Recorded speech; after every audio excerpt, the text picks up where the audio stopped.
The morning Harlan Briggs rode out to the eastern edge of his property. He wasn't looking for trouble. He wasn't looking for anything, really. Just checking fence lines the way he did every few weeks, out of habit more than necessity, because a man who owns 40,000 acres in the Texas Panhandle learns early that land doesn't take care of itself. He'd been doing this ride for 30 years. Same route, same horse. Well, not the same horse, but the same kind. A red roan quarter horse that knew the path better than most men knew their own driveways. The sky that morning was the color of old pewter, flat and heavy, the kind of sky that made the grassland look endless and a little sad at the same time. That's when he saw the truck. It was parked off the dirt road that cut through the northeastern corner of his land. Land he didn't actively graze anymore. Land he'd let go half-wild because he was 62 years old and didn't have the energy to argue with nature about what it wanted to do. The truck was a 2003 Chevy, faded red, one headlight cracked, the rear bumper held on with wire. It had Texas plates, but barely. One of them was hanging sideways. Harlan slowed his horse. He wasn't the kind of man who rushed toward things he didn't understand. That impulse, that need to charge ahead, had gotten his younger brother killed in a bar fight in Amarillo back in 1987, and Harlan had watched enough of life unravel to know that patience was almost always the smarter move. He circled wide, the way you circle a dog you're not sure about, and that's when he saw her. She was asleep in the truck bed, or what he thought was asleep. She was lying on her side on a flattened sleeping bag, knees pulled up to her chest, wearing a canvas jacket 2 sizes too big, her dark hair pressed against a rolled-up flannel shirt she was using as a pillow. One arm was draped over a cardboard box. The other was tucked under her head. Harlan sat on his horse and looked at her for a long moment. She couldn't have been more than 30, maybe younger.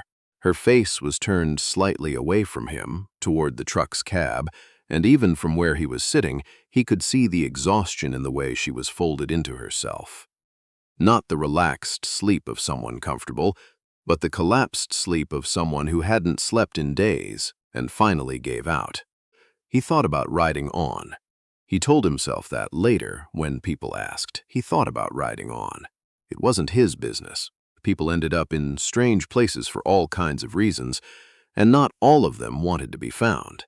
But there was something about that cardboard box. It was sealed with packing tape, the kind you use when you mean it. And on the side of it, in black marker, someone had written, "Marigold's things, handle with care."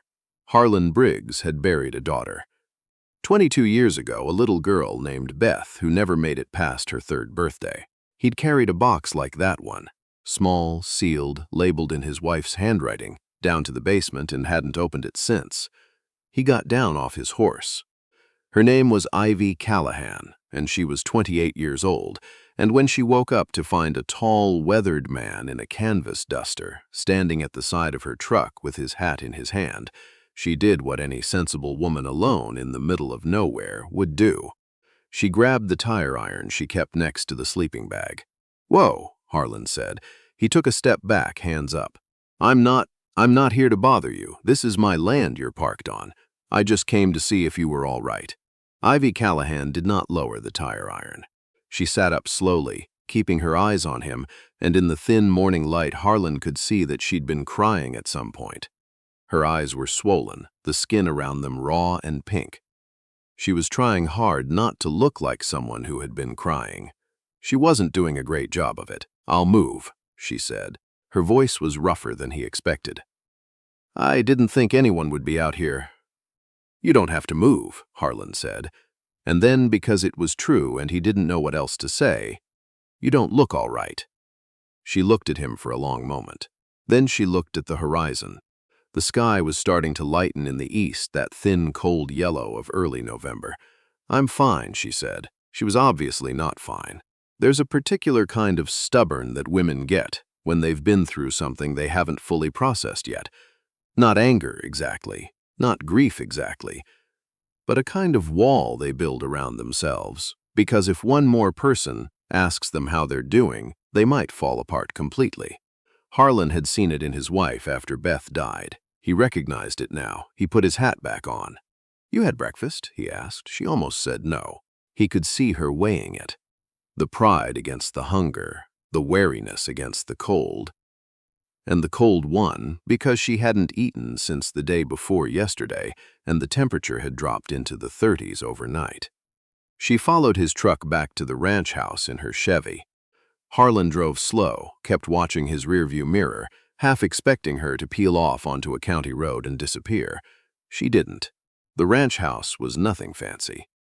It had been built in 1941 by Harlan's grandfather, a man named Ivy Briggs, who believed that a house should last and didn't much care whether it was pretty.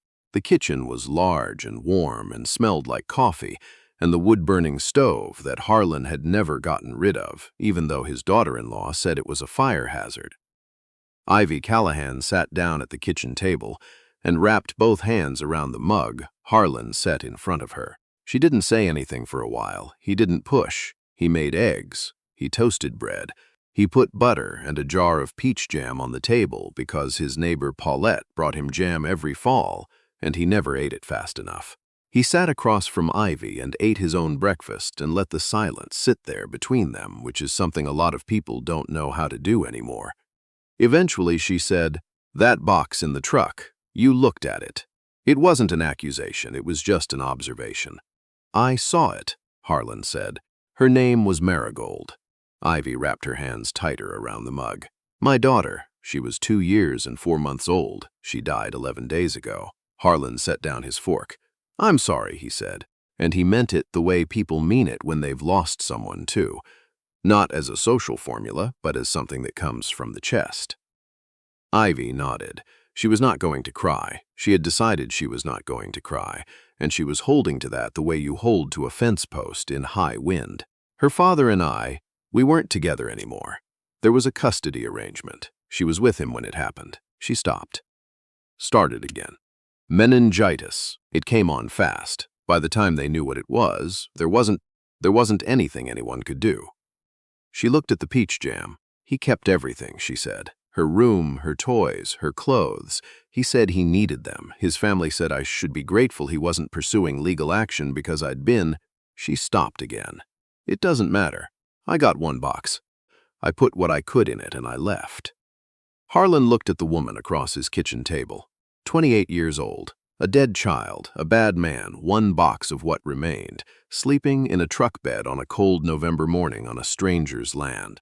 Sometimes the world does something to a person that is so wrong, so thoroughly, completely wrong, that the only decent response is to sit with the wrongness of it for a moment before you do anything else.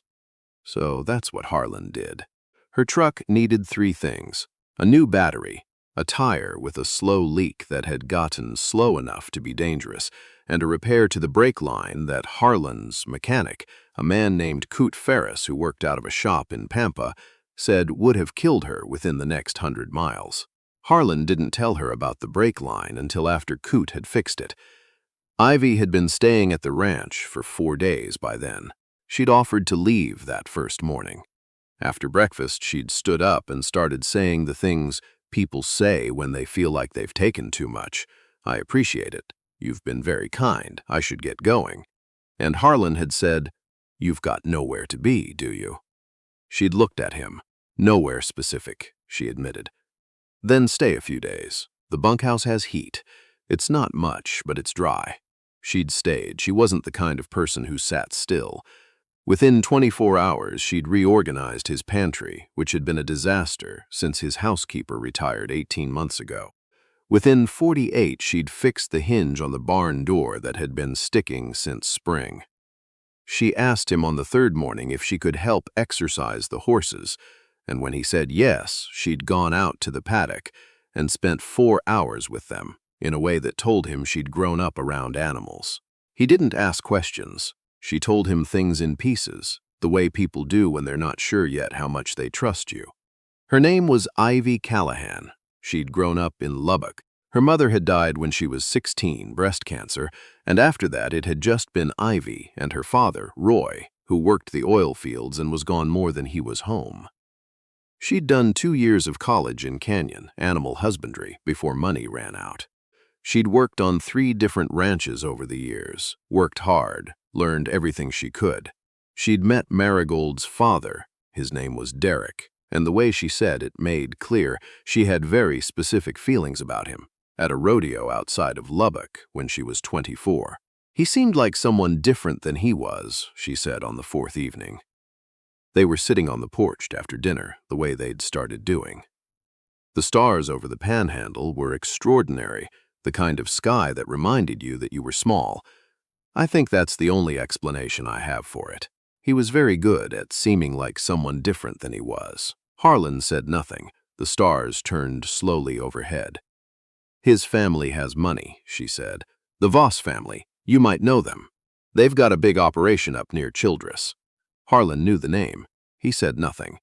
When Marigold came along, Derek was good for a while, and then he wasn't, and then I left, and then there was the custody agreement, which his family's lawyers drafted and my nothing lawyer signed. She paused. She was supposed to be with me this week. She was supposed to come back to me on a Monday. She died on a Friday. The grief in that sentence was so precise it was almost mathematical. 4 days. She'd been 4 days from having her daughter back. Harlan stared at the stars. "I'm going to tell you something," he said eventually, "and I want you to hear it as something true, not as something I'm saying to make you feel better." He turned to look at her. The Voss name doesn't mean what Darrell Voss thinks it means in this county, not anymore. Ivy looked at him. "His grandfather was a man I respected," Harlan said. "His son, Derek's daddy, I can take or leave. But Darrell Voss, the one running things now, the one who told you to be grateful." He shook his head slowly. "3 families have had dealings with them in the last 2 years that I know of personally. Contracts that weren't honored. Land that was bought cheap under pressure. A hand who got hurt on their operation and was offered cash to disappear." He paused. "People in this county know. It's the kind of knowing that doesn't make the papers." Ivy was very still. "Why are you telling me this?" she asked. "Because you came here thinking you had nothing," Harlan said. "And I want you to understand that you might have more than you think." He called a woman named Sheila Prudhomme the next morning. Sheila had been a family law attorney in Amarillo for 30 years, and she owed Harlan Briggs a favor of the meaningful variety, the kind that doesn't expire. He didn't tell Ivy he was calling. He told Sheila the facts. Sheila was quiet for a long time. "She needs to talk to me," Sheila said finally, "in person. Can she come to Amarillo?" "I'll drive her," Harlan said.